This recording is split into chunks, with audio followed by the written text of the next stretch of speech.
नमस्कार, मेरा नाम बबीता कुमारी है, असिस्टेंट प्रोफेसर बीए डिपार्टमेंट महिला कॉलेज चाईबासा। आज का मेरा टॉपिक है सेक्स एवं जेंडर के बीच अंतर, डिफरेंस बिटवीन सेक्स। ये टॉपिक बीएड सेमेस्टर 4 पेपर 6 जो कि जेंडर स्कूल एंड सोसाइटी से है, यूनिट 1 से लिया गया है। इस टॉपिक में हम लोग स्पेशली ये देखेंगे कि सेक्स व जेंडर में क्या अंतर होता है। तो आइए शुरू करते हैं।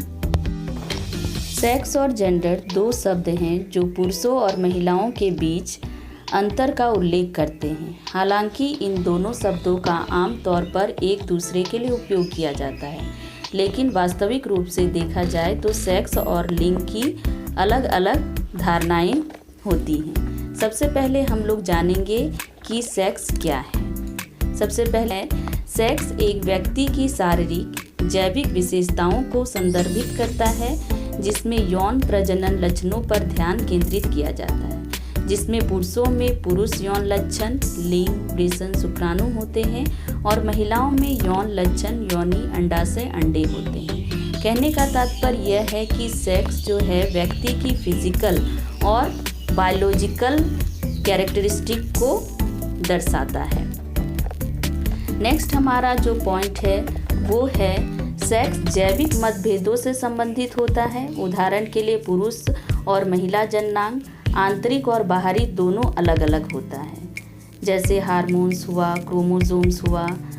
महिला और पुरुष में अलग अलग होते हैं, दोनों का स्तर और प्रकार भी अलग अलग होता है। आनुवांशिक कारक व्यक्ति के सेक्स को,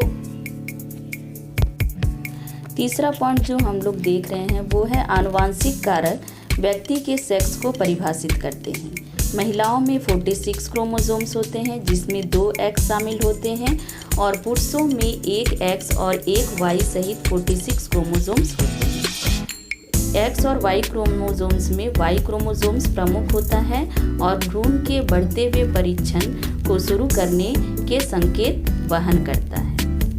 इसी तरह से अगर हम लोग हार्मोन्स की ओर देखें, पुरुष और महिला हार्मोन्स के में, तो पुरुषों में टेस्टोस्टेरोन का स्तर अधिक होता है और महिलाओं में एस्ट्रोजन और प्रोजेस्टेरोन का। आइए अब हम लोग देखते हैं कि जेंडर क्या है।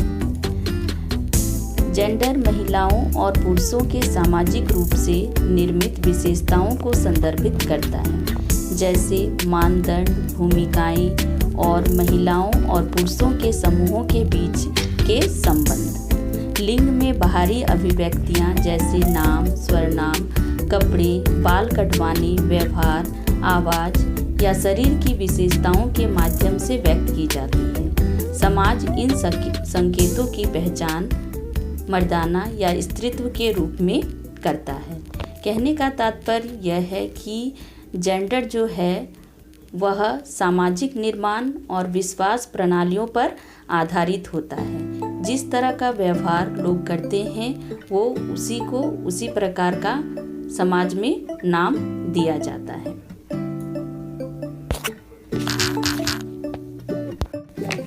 नेक्स्ट पॉइंट हमारा है जेंडर के बारे में कि जेंडर या लिंग एक जटिल अवधारणा है जो किसी व्यक्ति या समाज की समझ को दर्शाता है। लिंग सामाजिक निर्माणों से बना है। समाज की जैसी समझ होगी उसी तरह से लिंग की अवधारणा भी होगी। फिर हम लोग देखते हैं कि लिंग जो होता है वो अलग अलग समाज में अलग अलग प्रकार का होता है और इसे बदला जा सकता है। कहने का तात्पर्य यह है कि हमारी जो सामाजिक अवधारणाएं हैं, जैसे पहले समाज में स्त्रियों को घरों से नहीं निकलने दिया जाता था, लेकिन अभी धारणाएं बदल गई हैं। अभी स्त्रियां जो हैं बाहर, घरों के बाहर आ रही हैं, काम कर रही हैं। पहले ये सब नहीं था, लेकिन ये धारणा अभी बदल गई है। अब हम लोग जेंडर और सेक्स के बीच के कंपैरिजन चार्ट को देखेंगे। सबसे पहले हम लोग देखते हैं जेंडर के बारे में। एक व्यक्ति या समाज की स्त्री, पुरुष या पुरुष के देखने, महसूस करने के अर्थ की समझ।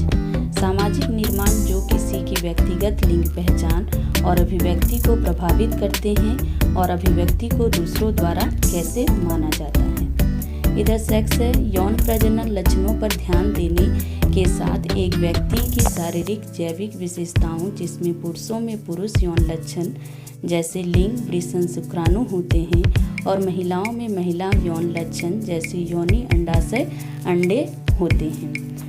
कहने का मतलब यह है कि जो जेंडर है यह मुख्य रूप से व्यक्तिगत सामाजिक और सांस्कृतिक धारणाओं से संबंधित होता है, लेकिन जो सेक्स है यह एक जैविक अवधारणा है जो कि जैविक विशेषताओं पर आधारित होता है। नेक्स्ट है हमारा कि जेंडर का क्या असर पड़ता है, किस पे असर पड़ता है। जेंडर का जो असर पड़ता है वह है लिंग पहचान में, लिंग अभिव्यक्ति में और लिंग भूमिकाओं में। इसी तरह से सेक्स की अगर बात करें तो जिस तरह से कोई भी दिखता है शारीरिक रूप से, यौन रूप से रिक्रिएट करने की क्षमता, यह गुणसूत्रों को प्रभावित करती है। तीसरा जो हम लोग डिफरेंस देखते हैं उसके एग्जाम्पल के बारे में है। जेंडर में कोई संभव प्रकार नहीं होते हैं, कभी कभी गैर बाइनरी अवधारणा के रूप में जाना जाता है, जैसे कि मोस्ट कॉमन जो जेंडर है वो है जिसजेंडर। अदर जेंडर इसमें इंक्लूड कर सकते हैं जैसे ट्रांसजेंडर होता है, जेंडर क्वीर होता है, थर्ड जेंडर होता है, etc। और अगर सेक्स की बात करें तो इसमें पुरुष या महिला या इंटरसेक्स होता है, कभी कभी बाइनरी अवधारणा कहा जाता है क्योंकि इसमें मुख्य रूप से दो सेक्स के प्रकार होते हैं, पुरुष या महिला। चौथा जो हमारा अंतर है उसमें हम लोग उदाहरण लेते हैं जैसे लिंग आधारित निर्माण है। सामाजिक जो बोलते हैं समाज में ये धारणा बनी हुई है, जैसे लड़कों के लिए नीला रंग, लड़कियों के लिए गुलाबी रंग, महिलाओं के लिए स्कर्ट, पुरुषों के लिए पैंट, पुरुष नेता के रूप में और महिला अनुयायी के रूप में। उसी तरह से इसमें हम लोग उदाहरण की बात करें तो पुरुष और महिला के सेक्स लक्षणों को लेंगे और कार्यस्थान में जो महिलाओं को मासिक धर्म की छुट्टी मिलती है ये उसके उदाहरण हैं।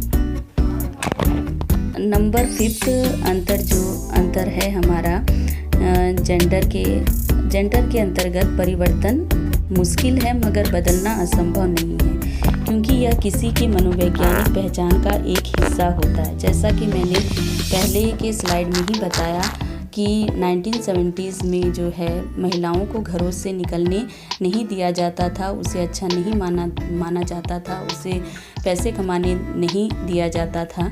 लेकिन आज अगर हम लोग आज की बात करें तो महिलाएं बाहर निकल रही हैं, पैसे कमा रही हैं और पुरुषों के साथ कंधे से कंधे मिलाकर काम कर रही है। वो कोई भी किसी भी कार्य क्षेत्र में पीछे नहीं है। अगर हम लोग सेक्स की बात करें कि सेक्स को क्या परिवर्तित किया जा सकता है, क्या ये चेंजेबल है, तो ये तो नेचुरल चीज़ है, ये चेंजेबल नहीं है, लेकिन ये भी संभव हो पाया है क्योंकि मतलब साइंस की वजह से। जैसे कुछ थेरेपी है, हार्मोन रिप्लेसमेंट थेरेपी या रेक्स रीअसाइनमेंट के साथ इसमें भी परिवर्तन किए जा सकते हैं। फिर अगर हम लोग सिक्स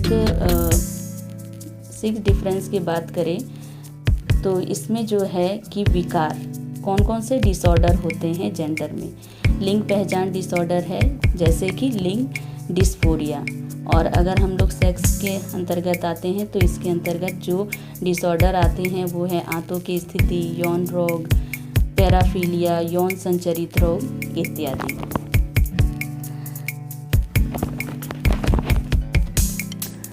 अगर और एक डिफरेंस की हम लोग बात करें तो जेंडर जो होता है वो प्राकृतिक नहीं होता है, यह सामाजिक मान्यताओं द्वारा बनाया गया होता है।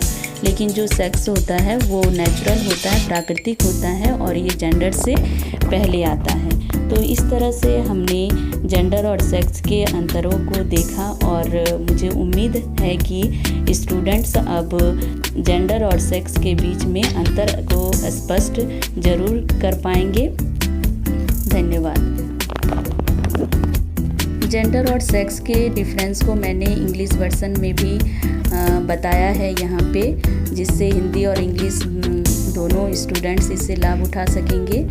जेंडर, अबाउट एन इंडिविजुअल और society understanding of what it means to look, feel and act of feminine and masculine. Social construct that affect one's personal gender identity and expression is perceived by others. In other form, sex, the physiological, biological characteristic of a person with a focus on sexual reproductive traits, wherein males have male sexual traits, wherein females have female sexual traits. Second point is what it affects. In gender, it affects gender identity, gender expression and gender roles. On the other hand, sex, the way of someone looks physiologically and ability to procreate sexually. It affects chromosomes. The third difference is its type, many possible and so sometimes known as non-binary concept. Most common gender is cisgender. Other gender may include transgender, genderqueer, third gender, etc. On the other hand, sex, male, female and intersex, sometimes called a binary concept because there are primarily two sex types, male or female. The next difference is its example. Gender-based construct, blue for boys and pink for girls, skirt for women, pant for men, man as a leader and women as a follower. On the other hand, sex, male sex and female sex traits, menstruational leave for females in working place. Other difference is changeable. In gender, difficult if not impossible to change as it is a part of someone's physiological identity and it can be expressed contrary to how one's feel through, for example, wearing men's clothing when wanting to wear women's, and in other side, sex to varying degrees with hormone replacement therapy and or sex reassignment surgery. Next difference is disorder, gender identity disorder like gender dysphoria, and in sex disorder, intestinal disorder, sexual dysfunction, paraphilia, sexually transmitted disease, etc. One more difference is that gender is not natural but gender is socially constructed and sex is natural and it comes first.